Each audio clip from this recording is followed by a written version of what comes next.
Hi everybody! In this video we're going to be talking about article creation as a great way to convey content to our learners. There are a few tips and tricks here and a few best practices that we're going to dig into in this video. So first things first, this is just a blank staging test article that we're going to use for the video. You create it over here in CMS and then you edit the article and it brings you to this blank page. So we have, you'll notice here there's a section 1, and what you can do is add multiple sections to your article. The purpose of adding sections is to divide the article up into digestible, easy to read chunks. And it's also especially important for our mobile users because it really makes it easier to read. So if you're writing a long article, be sure that you're breaking it up with sections. The next best practice is headings. So the largest heading that you will use in an article is one that's preceded by 2 pound signs or hash marks, for example. You can also do a heading that has 3 pound signs for a slightly smaller font.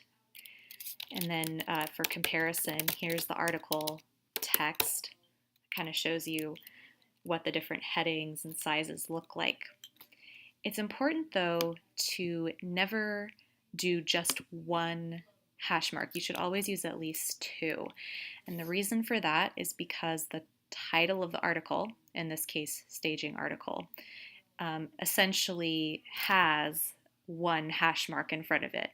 It's not visible, but that's the level that the title appears at. So you can't have anything else within the article that's at the same level as the title. So just be sure that when using headings to use at least 2 hash marks. So those are a few best practices that you want to think about and include in articles in general. Now let's move on to look at some different fun widgets and other things that you can add into articles that really enhance the experience and make it more interactive for your learners. One of the big ones that we use a lot is the explanation widget. This is what it looks like on a desktop form, and then this is what it looks like in mobile format. And the idea behind this is you can use explain, you can say show me, hide explanation. And what this does is this nests information inside of your article so that it breaks up the article from being and prevents it from being one giant wall of text. So it helps, for example, in a situation like a test prep article, where a student might be coming from their test prep and really just want a quick response, a really quick answer so that they can get back into their test prep work.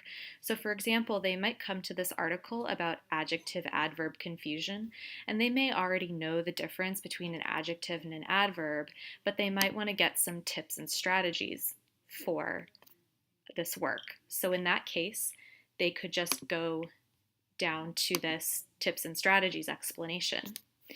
It kind of works as a table of contents, which we don't actually have in the product. So explanation widgets sort of work as a table of contents of sorts. Now, you may not want to use explanation widgets if you are being very purposeful about the order in which you want students to see the content. So for example, in this article from the history content, FDR and the Great Depression, the author really wants the student to read every word of this article.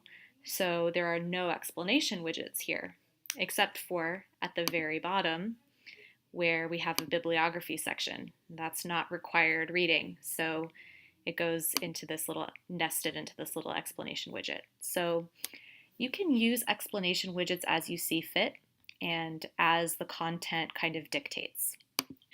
Another fun widget that can be used to create some more interactive experiences is the definition widget. You'll find that right here. Click on the widget, put in the word you want defined,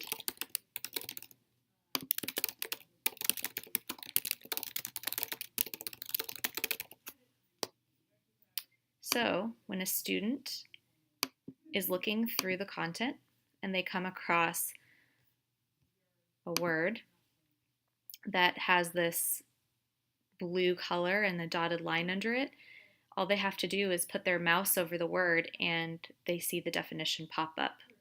So that's really fun and easy way to interact with learners. Another widget that also comes in handy as a way to check students' understanding as they read an article is multiple choice. Now, typically you would just plug in a multiple choice widget if you were doing an exercise, but it's a little bit different in an article. Instead of multiple choice widget, first you're going to put in this graded group widget, which kind of creates a little home for the rest of the content you're going to add here. So I'm just going to put in some sample text here. Question you want to ask. And now we're going to add the multiple choice widget here. So you'll see that show up as radio. And then of course you can add as many choices as you would like, just as you would in a exercise. So this is how the multiple choice question would show up within your article. So where I wrote check your understanding, that shows up as the title of this little section, and then you would ask your prompt, and then you would plug in your multiple choice questions and the rationales, the reasons why they're right or wrong, and then a student would effectively be able to check their comprehension as they go through an article. So that's the graded group widget. Some other things that we use a lot in articles are images as well as video embedding. And we're going to talk about those elsewhere in the course, but just know that there's a lot you can do with articles. It's a really great opportunity to explore and provide different information. And an article doesn't just have to be something static or straightforward, but that there are many ways to convey the information that we want to give to students.